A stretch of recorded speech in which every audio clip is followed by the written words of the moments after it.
So what do you say, Aiden? Are you coming over or not? Aiden remained silent, gripping his phone tightly to his ear as Lara's sultry voice floated through the speaker. Lara's invitation is tempting, but I'm also worried about what it might lead to. I'm not ready to give up on my relationship with Ava just yet. There's something you should know, he finally replied. I'm married, and my wife just got out of the hospital. I don't think it's a good idea for me to come over tonight. Now it was Lara's turn to be silent. When she finally spoke again, the sultriness had disappeared from her voice, replaced with a bitter coldness. When did you get married? It's a long story. Why don't we talk about it some other time? Aiden suggested. Another moment of silence passed. Then Lara spoke again, firmly this time. Fine. Then you're coming to my house tomorrow. We have some important things to discuss, and this time, I'm not going to take no for an answer. Aiden chuckled. You can't give orders to the tiger, Naomi. I'm not speaking to you as the tiger. I'm speaking to you as a friend. Or is that a problem for you now, too? Great. The icy tone in her voice made her sound less than excited. Before you go, I have one more question for you. Sure. What is it? Asked Aiden. Who are you married to? Aiden hesitated for a moment. I guess there's no good reason not to tell her. Might as well get it over with. Ava Stone, he stated calmly. As soon as he said this, the line went quiet. Hello? Lara? There was no reply. Lara had hung up the call. Maybe I shouldn't have told her, Aiden worried, shaking his head.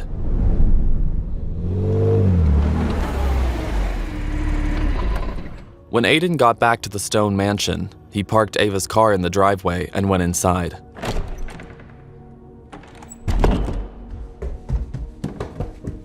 He went straight up to Ava's room and knocked on the door. Come in, he heard Ava call out in a shaky voice from inside the room. Hey Ava, how are you feeling? He asked as he let himself in. Ava was sitting up in bed, looking as radiantly beautiful as ever. Her face fell when she saw him. Oh, it's you. Go away. I'm trying to sleep. Are you mad at me? Asked Aiden, even though he already knew the answer from the look on her face. Of course I'm mad at you, Ava snapped. You didn't do anything to protect me tonight. If Charlotte didn't know those guys, I might be dead right now. Or maybe even worse. She shivered at the thought. Aiden sighed. If only she knew what I was capable of. But if she did, my identity as the tiger would no longer be a secret. When I noticed you fell and hit your head, my only concern was making sure you were safe. That's why I rushed you to the hospital. Ava scoffed. Oh, drop the act, Aiden. You're a coward, not a hero. If Craig were there tonight, he would have protected me. He would have taught those guys a lesson. Aiden furrowed his brows. You really think Craig would have been able to take all 4 of those guys alone? He beat up those thugs who were harassing me at the bar, didn't he? While you were nowhere to be seen. Ava scolded. Aiden shook his head. You're wrong about Craig. And you're wrong about me. You're my wife now. And if anyone tries to hurt you, they'll have to do it over my dead body. Don't remind me, Ava groaned. I never should have agreed to marry you. I should have married Craig instead. I don't love him either, but at least he can protect me, and he can also help me financially with my company. My mom was right about you. You're useless. Now go away and let me sleep. It's the least you can do. She rolled onto her side, facing away from Aiden toward the wall. There were so many things Aiden wanted to tell her. That he had fought bravely to protect her from Isaac and his men. That he was the one who had saved her at the bar, not Craig. That he had been thinking about her all day and had bought her a priceless diamond necklace. That he turned down Lara's invitation because he still wasn't giving up on their marriage. but he couldn't find the words. He turned around as he reached the door. I am looking out for you, Ava. And someday you'll realize it. Fate brought us together even though neither of us saw it coming.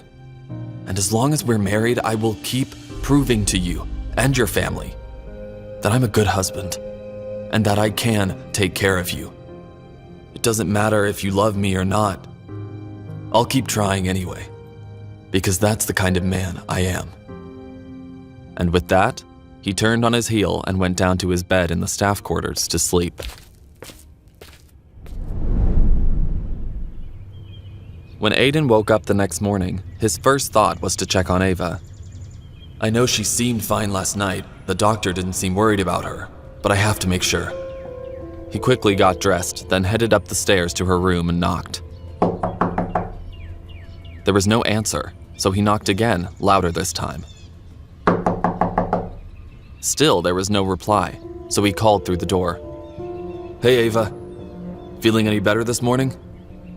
Still nothing. He started to worry. What if she isn't answering because something bad happened? He tried the handle and it was unlocked. He slowly opened the door, tiptoeing into the room quietly in case she was sleeping. He froze, completely unprepared for the sight that met his eyes. Ava was wearing nothing but a towel wrapped around her torso, and she was sitting on the bed, moisturizing her sexy legs and feet. Aiden noticed she had headphones on. That's probably why she didn't hear me knocking, he thought. He knew he should turn around and leave, but for some reason, he couldn't take his eyes off of her. Still, he forced himself to look away, just as she noticed him standing there. What are you doing in my room? Ava screamed. How dare you walk in without my permission? She jumped up from the bed and tightened the towel around her body. Aiden's face turned bright red. I tried knocking, but you didn't answer. I was starting to worry, he stammered. Even my mother knows better than to come into my room without being invited. Get out! As Ava pointed to the door, she turned and saw her grandfather Harvey standing there, chuckling to himself. Glad to see you newlyweds are finally getting acquainted. Catching Aiden and Ava together like that, with Ava fresh out of the shower, had clearly amused him. Grandpa, it's not what it looks like. Ava shook her damp hair and clutched the towel even more tightly around her body. Harvey waved her off. There's no reason to be ashamed. You're married to each other now. Besides, compared to walking in on you at the hotel, this is nothing. In fact, I'm quite pleased to see that my plan is working out better than I expected. Ava groaned with frustration. But Grandpa, we just... Harvey held up his hand to cut her off. No time for small talk. Hurry up and get ready, then come downstairs for breakfast immediately. Otherwise, we'll be late for an important meeting this morning. I want you to come with me. Ava's brows arched in surprise. You want me to come? I thought Shane was handling the family business now. Things have changed. I will explain everything, but there's no time for small talk. I'll tell you more at breakfast. As he turned to go, Harvey took one more look at them, shaking his head. Next time you two decide to get it on, shut the door, will you? He teased. As soon as Harvey was gone, Ava began scolding Aiden again. Great, now my grandfather thinks we're smashing. Aiden shrugged. I don't know what the problem is. He seemed pretty happy about it.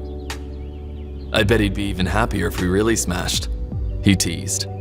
For a moment, they locked eyes, and Aiden thought he could detect a glimmer of desire, as if Ava was open to the idea, inviting him to kiss her. But just as quickly as it appeared, it was gone. You heard my grandfather. I don't have time for your jokes right now. Get out! And don't ever come into my room again without my permission. Then Ava pushed Aiden out of her bedroom and slammed the door in his face. What is the important meeting that Harvey wants Ava to attend? And why does he want her there? To listen to the full audio series, install the Pocket FM app now.